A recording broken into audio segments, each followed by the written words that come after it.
Shalom Bapak Ibu Saudara semuanya, kembali menyapa Anda dalam program Bible Everyday, dan hari ini kita akan belajar dari Keluaran pasal yang ke-20. Keluaran pasal yang ke-19 kemarin menceritakan tentang bagaimana Tuhan menyatakan dirinya kepada bangsa Israel, menyatakan dirinya dengan kekudusannya yang luar biasa. Kehadirannya disertai dengan gunung gemetar, ada api, ada asap yang membumbung tinggi, dan itu sesuatu yang sangat menakutkan bagi bangsa Israel.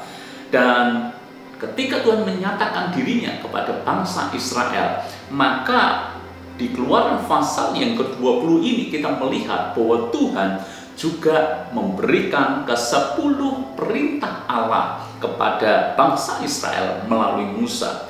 Lalu yang saya coba mengajak Anda belajar dari pasal 20 ini di perikop yang berikutnya, yaitu tentang orang Israel takut menghadapi kedatangan Tuhan. Saya akan bacakan kepada Anda ayat yang ke-18 lebih dulu. Seluruh bangsa itu menyaksikan guru mengguntur, kilat sabung menyambung, sangkakala berbunyi, dan gunung berasap. Maka bangsa itu takut dan gemetar, dan mereka berdiri jauh-jauh. Mereka berkata kepada Musa, "Engkaulah berbicara dengan kami, maka kami akan mendengarkan. Tetapi janganlah Allah berbicara dengan kami, nanti kami mati." Bangsa Israel takut. Kenapa takut? Karena mereka melihat kehadiran Tuhan disertai dengan tanda-tanda alam yang luar biasa.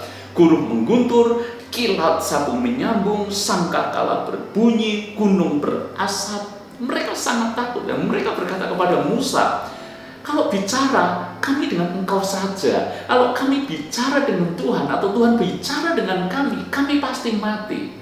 Lalu perhatikan ayat yang ke-20. Ini akan jadi titik poin pembelajaran kita. Saya ingin Anda perhatikan sungguh-sungguh. Tetapi Musa berkata kepada bangsa itu, "Janganlah takut, sebab Allah telah datang dengan maksud untuk mencoba kamu, dan dengan maksud supaya takut akan Dia ada padamu, agar kamu jangan berbuat dosa." Kalau Anda perhatikan dengan teliti, mungkin Anda akan bingung. Musa berkata, "Janganlah takut, sebab Allah datang kepadamu dengan maksud supaya kamu takut akan Dia." Jadi kita tidak boleh takut, padahal Tuhan datang dengan maksud supaya kita takut. Mungkin Anda bertanya, yang dimaksud ini takut yang bagaimana sih? Intinya kita ini harus takut atau tidak? Mungkin itu pertanyaan Anda. Kalau kita belajar dari bahasa Indonesia, dari Alkitab kita ini, memang ada keterbatasan kata takut. Sehingga kita bingung, kita ini harus takut atau tidak? Sebab Tuhan berkata, "Jangan takut, sebab Dia datang kepadamu dengan maksud supaya kamu takut akan Dia."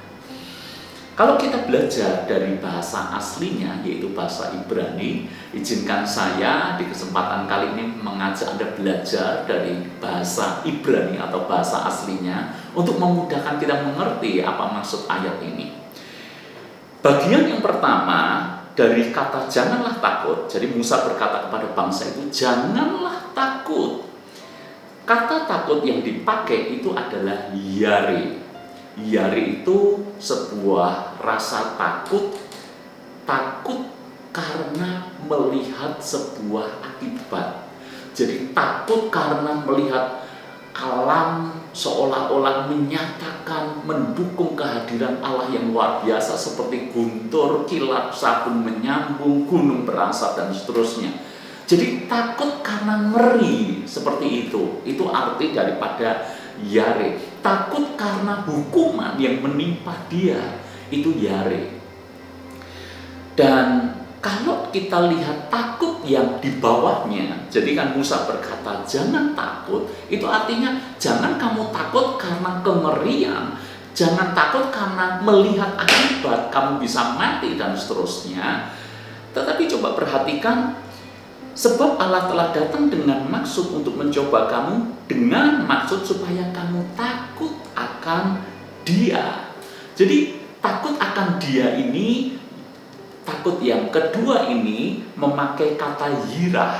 Yirah itu punya pengertian yang sangat beda dengan yare atau takut yang pertama tadi. Yirah itu pengertiannya adalah takut disertai rasa hormat. Jadi bukan takut karena kengerian, bukan karena takut melihat akibat, tapi takut karena kita menghormati akan Tuhan. Makanya kalau Anda belajar Alkitab, misalnya kalau Anda bertemu di Amsal pasal pertama ayat yang ke-6, takut akan Tuhan adalah permulaan hikmat. Kata takut yang dimaksud itu bukan takut yang ngeri seperti itu, tapi takut karena kita menghormati Tuhan. Kita takut karena kita mengasihi Tuhan. Jadi takut yang kedua ini lebih kita menghormati Tuhan, kita mau taat akan perintah Tuhan, kita mau hidup sungguh-sungguh dengan Tuhan. Nah, sekarang kan jadi jelas apa maksud ayat ini. Jadi kalau saya simpulkan, ayat ini bermaksud seperti ini. Kamu jangan takut hanya karena kamu takut akan akibat. Jangan sampai kamu takut karena melihat kengerian yang bisa terjadi dalam hidupmu. Tetapi takutlah, hormatlah akan Allah. Aplikasinya apa? Aplikasinya begini. Banyak orang Kristen itu sembrono dengan hidupnya. Dia tidak takut akan Allah, tapi dia hanya takut akan akibatnya. Takut kalau sampai mengalami hal-hal yang buruk kalau dia lakukan ini dan itu. Kita melihat beberapa orang beribadah atau pergi ke gereja, lalu kemudian ditanya, kenapa kamu pergi ke gereja? Dan jawabannya adalah, kalau aku sampai tidak ke gereja, jangan-jangan aku nanti celaka, jangan-jangan usahaku tidak diberkati, jangan-jangan nanti datang masalah ini, datang masalah itu. Lah, ini takut karena kengerian, takut karena akibat. Ini adalah yare. Bukan takut seperti itu yang diharapkan Tuhan. Takut yang diharapkan Tuhan adalah yirah. Artinya bukan karena itu. Kenapa kita beribadah? Karena kita mengasihi Tuhan. Kenapa kita beribadah? Karena kita menghormati Tuhan. Kenapa kita beribadah? Karena kita rindu bersekutu dengan Tuhan. Karena itu bagian dari ketaatan kita kepada Tuhan. Jadi Anda lihat kan, ini sama-sama takut tapi sangat beda. Yang satu karena akibat, ngeri. Yang satu karena menghormati Tuhan. Dan Musa berkata kepada bangsa Israel, kalau kamu takut, bukan karena takut karena akibat.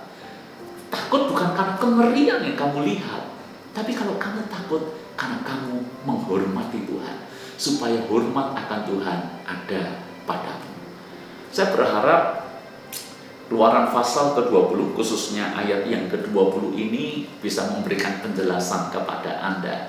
Takut seperti apa yang dimaksudkan oleh Alkitab. Takut apa yang dikehendaki oleh Tuhan. Tentu saja takut karena kita menghormati Tuhan. Tuhan berkati kita.